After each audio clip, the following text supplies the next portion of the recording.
first question today is from Rajesh Chandramohan, IA ID number 77. He's asking, Dear Swamiji, our family, dad, mom and myself are overwhelmed and intimately attracted by your avatar of Karuppar Swami. We enjoyed the Mahashivratri via NTV from Tiruvannamalai.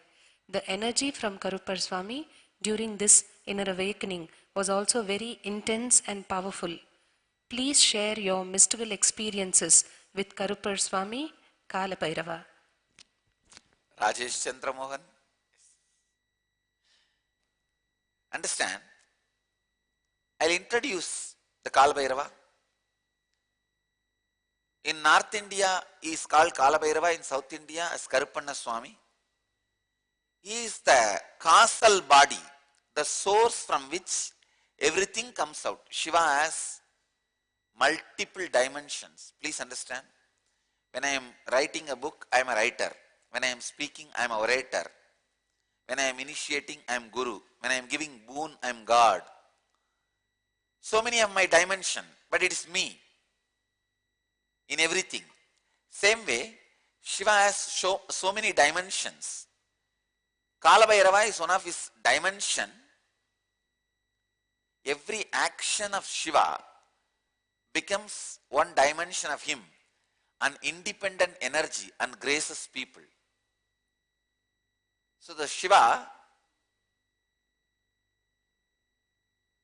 who destroyed the ego of Brahma and gave enlightenment to Brahma is Kala Bhairava.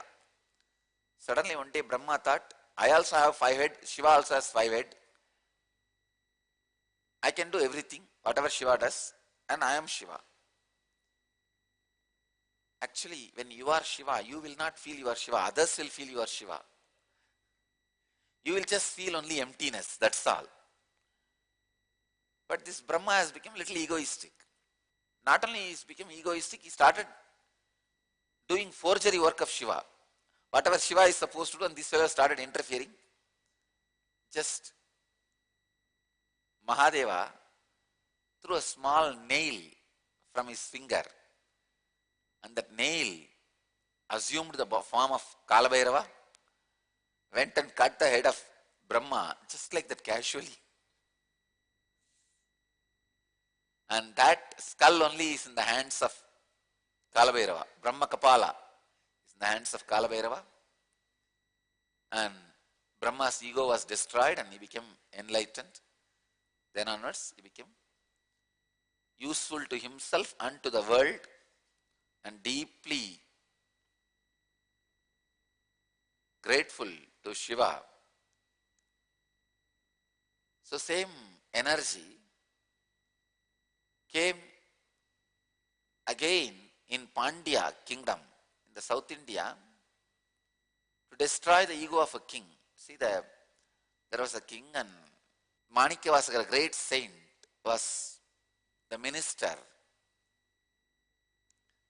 And the king told the minister, go and buy horses for the army. He gave the money. And this saint, when he was traveling, suddenly on the way he saw one enlightened being. And he fell in love with that being and he became disciple. That enlightened being initiated the saint. Shiva himself came as enlightened being. And Manikyavasaka, the saint, became enlightened by that Shiva's initiation. And he thought, why unnecessarily spend money and expand the army? I'll create peace in the country. He spent all the money and built the temple for Shiva. Then, on the particular time, the horses were not coming. King imprisoned that saint, Manikyavasakar. So Shiva himself converted all the wolves and foxes which stays around him in the cremation ground into horse, and came as a chief of the horse army, sitting on the horse, and handed over all these horses to king and went away. That night itself, all these horses came back, became wolf again. Not only they became wolf again, they killed all the remaining horses which he already had in the army and ran away. King was shocked. Then he realized it is Shiva himself came. So he released the minister.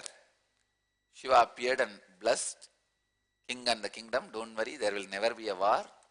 You will never be affected by any of these calamities. I am there. You protect Shiva's devotees and Saiva Sampradaya, I will protect you. That is the time Shiva says, if my devotees are affected or disturbed, I will destroy the whole country. That was assurance given by Shiva only at that time. Still it is alive. This assurance has no expiry date.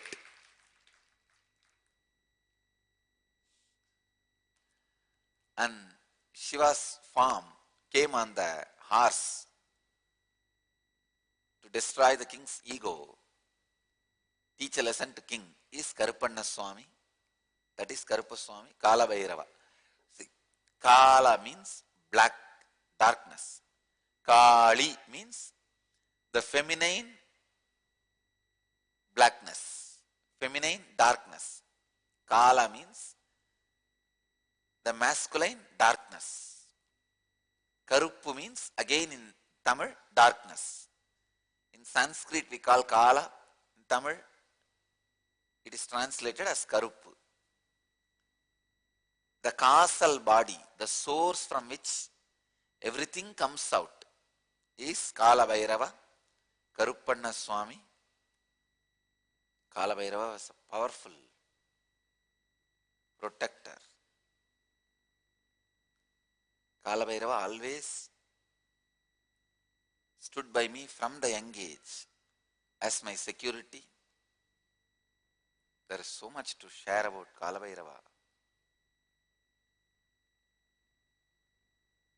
All right, let's go to the next subject, next question. The next question is from Ong Keen Ann, IA number 4. She's asking, channeling is very popular in the West. One of the most famous New Age channeling material is the Seth material through Jane Roberts in the US. Swamiji, may I know the similarities and differences between Vedic knowledge and channeling knowledge? Thank you.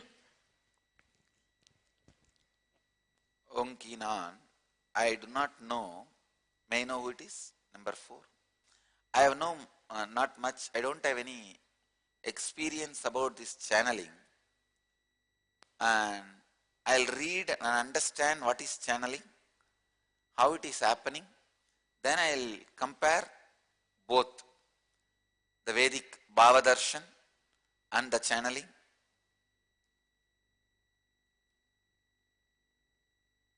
So maybe I'll answer this question tomorrow. Next.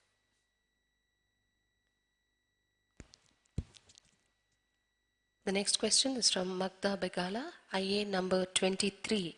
She's asking, Dear Swamiji, can you clarify if being in meditation continuously is being in consciousness continuously? Magda Begala, yes. Either you are in consciousness or you are in unconsciousness. That's all. There's no midway. Either you are in meditation or you are in confusion. There's no midway. If you are not in meditation, all those moments you are in confusion. There is no neutral gear, understand. Either you are in the forward gear or reverse gear. There is no neutral gear. Either you are in meditation or confusion. Either you are in consciousness or unconsciousness. That is why I insist on ajapa japa, continuously repeating. Continuously repeating. Continuously unclutching. Being in the meditation continuously.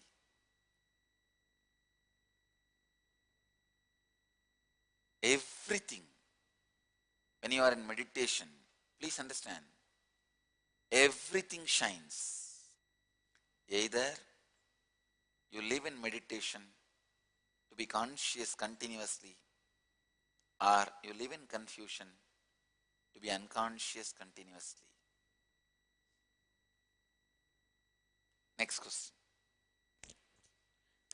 The next question is from Mona, IA number 61, who's asking, Dear Swamiji, I came to your lotus feet through the grace of Ramana Maharshi. I watched a discourse of yours on Astha TV, UK. At the end of the program, I found that you were from Tiruvannamalai. As soon as I heard Tiruvannamalai, I started researching. The end result is that I am here with you now. All searchings and seekings are over. I surrender my whole being to you. Any moment I take my sight off is a moment wasted. My question to you, Swamiji, what were you seeking when you started your wandering across India? You were already an enlightened being. At what stage did you feel that that particular journey had been completed? Please describe your wandering across India. I feel that it was Maharshi himself who brought me to you, a living master. Could you kindly comment on this, please? Thank you, Swamiji. With lots of love, Mona, IA number 61. Mona, please understand,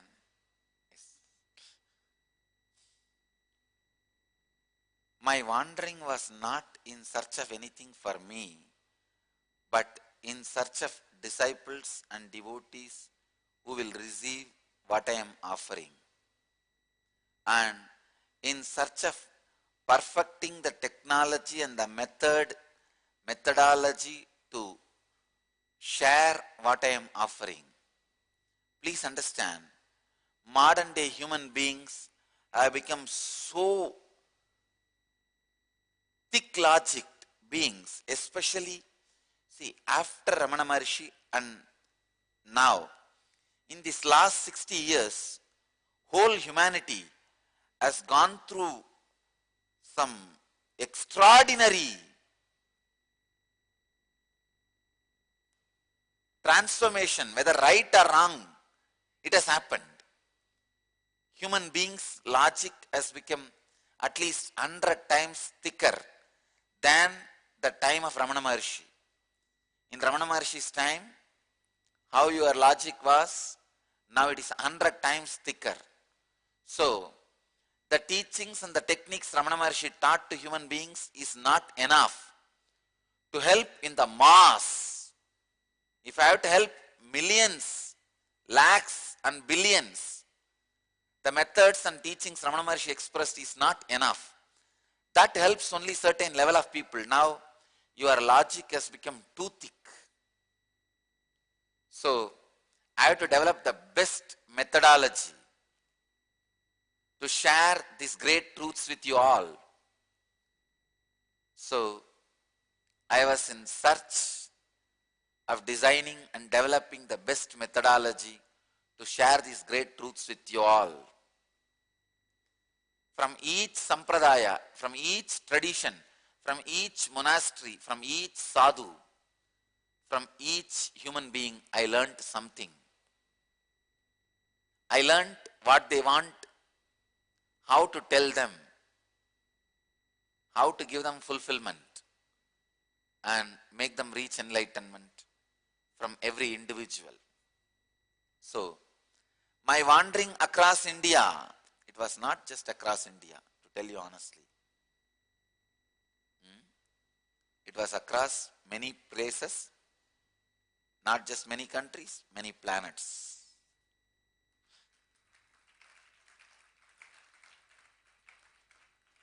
At 2000,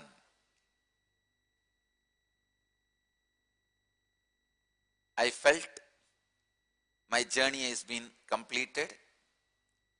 2003, I felt it is time I start sharing this with all of you, with the whole world, with the humanity. So,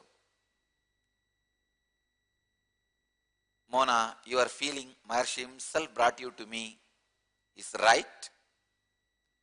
All the masters who had body and who are not in the body now are constantly leading their disciples to the living master, living incarnation. That is why I tell you, I don't need any marketing department. All these great masters are my marketing department.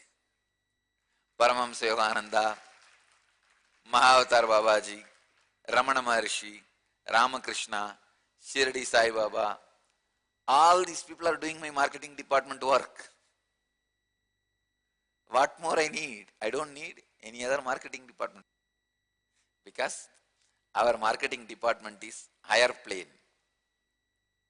All the masters who are in the body, they are doing the job of our marketing department.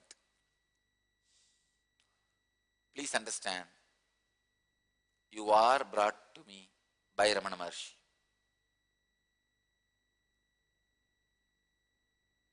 Maybe within IA, inner awakening, you will have his darshan, either in the dream or in the vision. That will clear your doubts. Blessings. Next. The next question is from Terry's son, IA number 92. She's asking, how does one transform from individual love to great love? We are so conditioned to relate to people through our logic instead of our heart. How do we unclutch from the restrictions of the mind to see everyone as the same? Great love is a beautiful concept, but how do I start the practice so I can strive to live with this ideal and turn into a practical reality in this lifetime? Terry's son, IA number 92. Terry's son, understand. The only hindrance between the individual love and great love is the hatred you carry for few people and few things. That's all. Please understand, great love is like an ocean. Individual love is like a small area of the ocean which you covered by creating a small wall, by throwing stones, big rocks into the ocean. You created a small part of the ocean as a pond and you call this as yours. Now, what separates the small tank and the ocean? Those small stones. Same way, from the great love, you carved out a small portion as an individual love. The stones you have thrown to carve out the individual love is the hatred you carry for few people and few things. The one and only method and most practical method to make individual love to great love is remove all that hatred for people and places or beings, for anything you carry in you, by completing with those beings, with those people, with those places. If you have hatred to a particular person, sit with him, sit with her, do the Purnatva Kriya. If you have hatred with some object, go and sit with that object, do Purnatva Kriya, it responds to you. If you have hatred towards some places, go to that place, sit with that place and do Purnatva Kriya, it responds to you. I tell you, remove all the hatred and suffering you are carrying through and with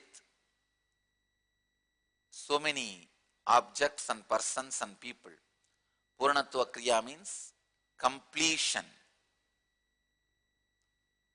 Go and sit with that person, talk it out, share why you felt what you felt, and go with the deep acceptance mood, relate with that person and try to heal the wounds. I tell you, remove the small hatreds you carry towards just few people. You don't hate the whole world.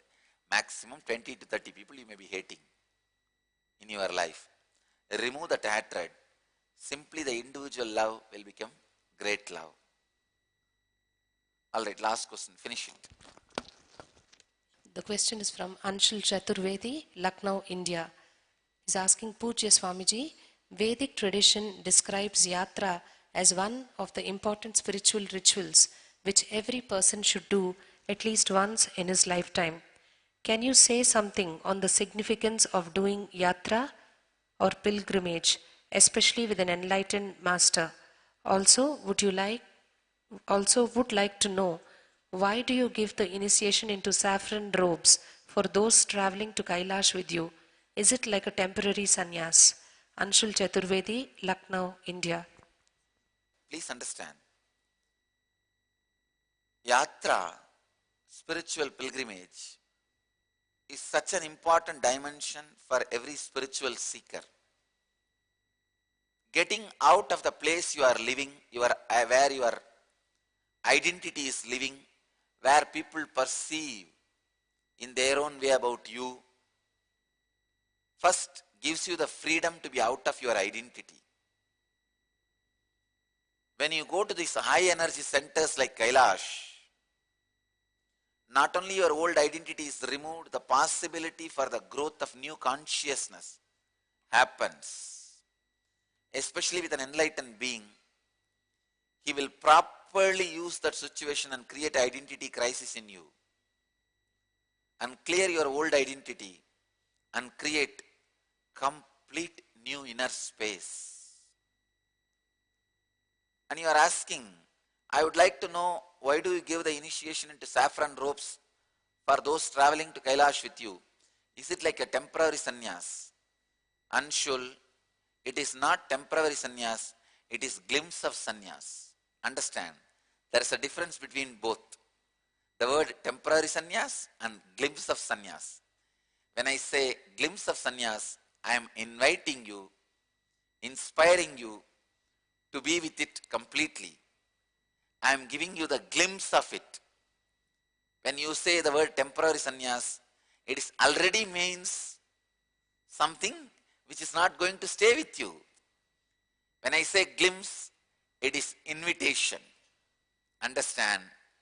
The word glimpse means invitation. The word temporary means, okay.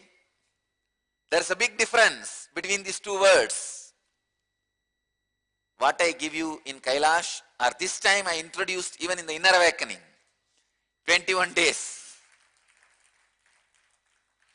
Yatra Kavi and Kshetra Kavi.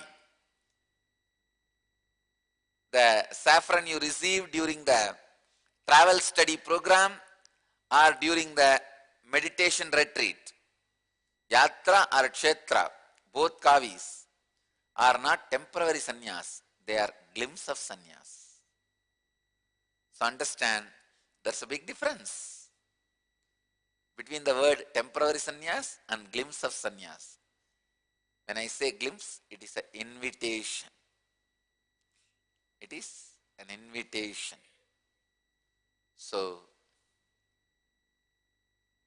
Anshul, how much ever I say about doing yatra, it will not be enough. Yesterday I received a message in Twitter. Thank you, the word looks too cheap and useless in front of you.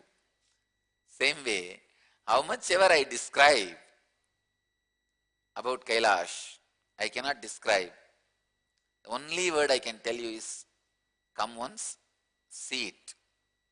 That is the only way to experience it. Blessings.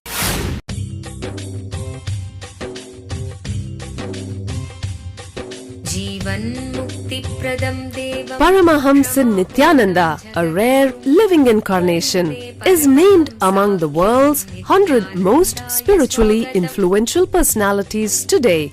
Paramahamsa Nithyananda has been placed alongside Dalai Lama, Nelson Mandela, Oprah Winfrey, Paulo Coelho and others by Mind, Body, Spirit, the world's top esoteric magazine from Watkins, London's oldest and largest bookstore.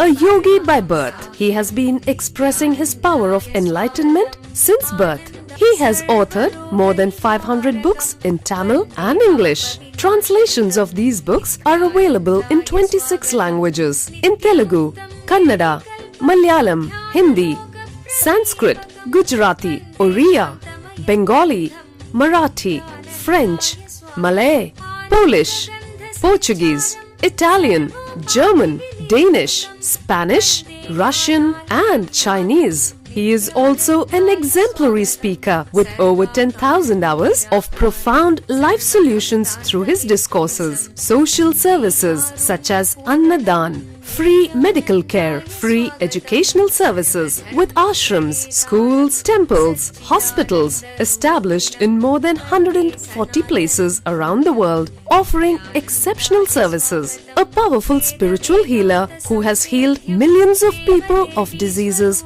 from migraine to cancer.